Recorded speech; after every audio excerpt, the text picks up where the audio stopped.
মণিপুৰৰ হিংসাৰ প্ৰকৃত ছবিখন এতিয়া টাইম 8ৰ হাতত আহিছে। কেনেধৰণৰ ভয়াবহ আছিল আৰু কিমান ক্ষয়ক্ষতি হৈছিল সেই হিংসাত তাৰ প্ৰকৃত ছবি আজি আমি আপোনালোকক দেখুৱাম। ৰাজহুৱা সম্পত্তিৰ পৰা আৰম্ভ কৰি ঘৰ দুৱাৰৰ পৰা আৰম্ভ কৰি গাড়ী মটৰৰ পৰা আৰম্ভ কৰি সকলো বস্তুৰ ওপৰতেই আক্ৰমণ চলে।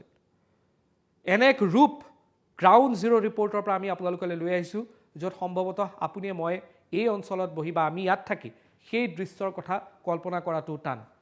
এয়াৰপৰ্টৰ বাহিৰত ভাত খাব লগা হৈছে, শৰণাৰ্থী শিবিৰত থাকিব লগা হৈছে, এয়াৰপৰ্টত শৰণাৰ্থী শিবিৰ পাতিব লগা হৈছে, এয়াৰপৰ্টৰ বাহিৰতেই খোৱা পিন্ধাৰ ব্যৱস্থা কৰিব লগা হৈছে। আৰু প্ৰকৃত ছবি গ্ৰাউণ্ড জিৰ' ৰিপৰ্টৰ মাধ্যমেৰে আমি আপোনালোকক টাইম 8ত দেখুৱাম। এই মুহূৰ্তত ইয়াৰ দৃশ্যাংশ আমি আপোনালোকক দেখুৱাই আছোঁ। এয়া হ'ল গ্ৰাউণ্ড জিৰ' ৰিপৰ্ট টাইম 8ত মণিপুৰৰ। মণিপুৰৰ এতিয়া বিভিন্ন স্থানত এনেধৰণে আপুনি ভগ্ন অৱশেষত পৰিণত হোৱা ঘৰ দেখা পাব। ৰাজপথত এনেধৰণে জ্বলাই দিয়া গাড়ী দেখা পাব,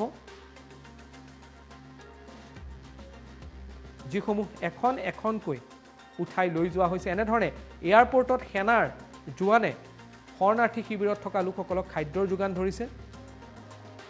এয়াৰপৰ্টতো শৰণাৰ্থী শিবিৰলৈ ৰূপান্তৰিত হৈছে আৰু এনেধৰণে লাইন লগাই লগাই সকলোৱে ভাত খাব লগা হৈছে। মণিপুৰৰ এতিয়া চুকে কোণে সকলোতে সেনাই আপোনালোকে দেখা পাব, কেৱল সেনা ফ্লেগ মাৰ্চ কৰি আছে সেনাই। লাহে লাহে পৰিস্থিতি মণিপুৰত কিছু নিয়ন্ত্ৰণাধীন হৈ আহিছে, নিয়ন্ত্ৰণলৈ আহিছে, কিন্তু কিছু কিছু অঞ্চলত এতিয়াও চেপা উত্তেজনা বিৰাজ কৰি আছে। আজি পুৱা 7 বজাৰ পৰা 10 বজালৈকে প্ৰায় 3 ঘণ্টাৰ বাবে মণিপুৰত সান্ধ্য আইন শিথিল কৰি দিয়া হৈছিল। প্ৰয়োজনীয় সা সামগ্ৰী কিনাৰ বাবে যাতে মানুহ যাব পাৰে, সেইবাবে সান্ধ্য আইন পুৱা 7 বজাৰ পৰা পুৱা 10 বজালৈকে শিথিল কৰি দিয়া হৈছিল। তাৰপিছত পুনৰ সান্ধ্য আইন বলবৎ কৰা হয়। আৰু এতিয়া মণিপুৰৰ বিভিন্ন প্ৰান্তত আপুনি যদি যায়, এনেধৰণে জ্বলাই দিয়া গাড়ী দেখা পাব। এয়া আমি আপোনালোকক ইম্ফলৰ দৃশ্যাংশ দেখুৱাই আছোঁ, য'ত ইম্ফলৰ বিভিন্ন প্ৰান্তত এনেধৰণে জ্বলাই দিয়া গাড়ী আপোনালোকে দেখা পাব। জ্বলি থকা কিছু ঘৰ আপোনালোকে প্ৰত্যক্ষ কৰিব পাৰিব। আৰু এয়া হ'ল গ্ৰাউণ্ড জিৰ' ৰিপৰ্ট মণিপুৰত।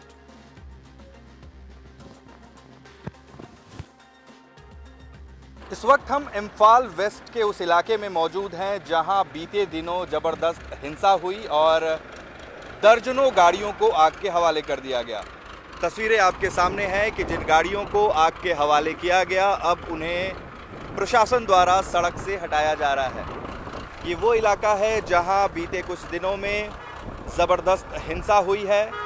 आम लोगों की जो गाड़ियां हैं वो हिंसा पर उतारू भीड़ ने जलाकर खाक कर दी और अब इन गाड़ियों को यहाँ से हटाया जा रहा है। मैती, कुकी, नागा समुदायों के बीच अनुसूचित जनजाति में शामिल कराए जाने की जो मांग बीते काफ़ी लंबे समय से चल रही थी मैतेई समाज की तरफ से, उसको लेकर आए हाईकोर्ट के एक निर्देश के बाद संभवतः उसे गलत तरीके से लिया गया और उसके बाद चुराचांदपुर, जो कि इम्फाल से करीब 60-65 किलोमीटर दूर पड़ता है, वहाँ पर एक मार्च निकाला गया था आदिवासी समाज की तरफ से। और उस मार्च के बाद से ही जो हिंसा है वो भड़क उठी और न सिर्फ चुराचांदपुर बल्कि मणिपुर के कई इलाकों में बीते कुछ दिनों में हिंसा हुई है। करीब 50 से ज़्यादा लोगों की मौत हो चुकी है और ये तस्वीरें देखिए जो उस भयावह मंज़र को बयां कर रही है, जब मणिपुर की सड़कों में ये गाड़ियां जलाई गई थी।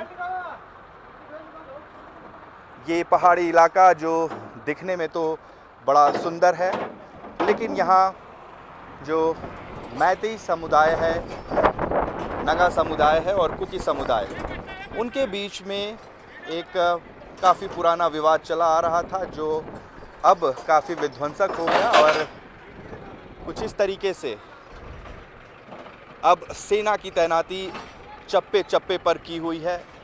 ये तस्वीरें देखिए आप कि भारतीय सेना के जो जवान हैं वो अब मणिपुर के अलग अलग हिस्सों में तैनात हैं ताकि ये जो हाल हुआ है इम्फाल का, मणिपुर की राजधानी का, और साथ ही जो दूसरे इलाके हैं मणिपुर में उनका जो हाल हुआ है, अब उसे कंट्रोल किया जा सके। उसके लिए बड़े पैमाने पर जो मणिपुर पुलिस है, इसके अलावा भारतीय सेना, पैरामिलिट्री फोर्सेस, उनकी तैनाती की गई है ताकि अब कोई हिंसा ना भड़क सके। हालांकि छिटपुट घटनाओं की सूचना ज़रूर आ रही है, लेकिन उसकी कोई आधिकारिक पुष्टि नहीं की जा रही।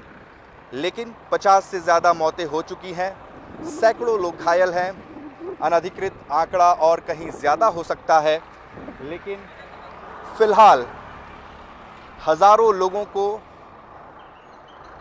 या तो मणिपुर से बाहर निकाला गया है, वो खुद छोड़ कर गए हैं बचते हुए, या फिर उनके लिए रिलीफ कैंप लगाए गए हैं जहां पर अलग अलग समुदायों के लोगों को रखा गया है। लगातार शांति बहाली की अपील की जा रही है। खुद मुख्यमंत्री बीरेंद्र सिंह ने भी कल सर्वदलीय बैठक की, जिसके बाद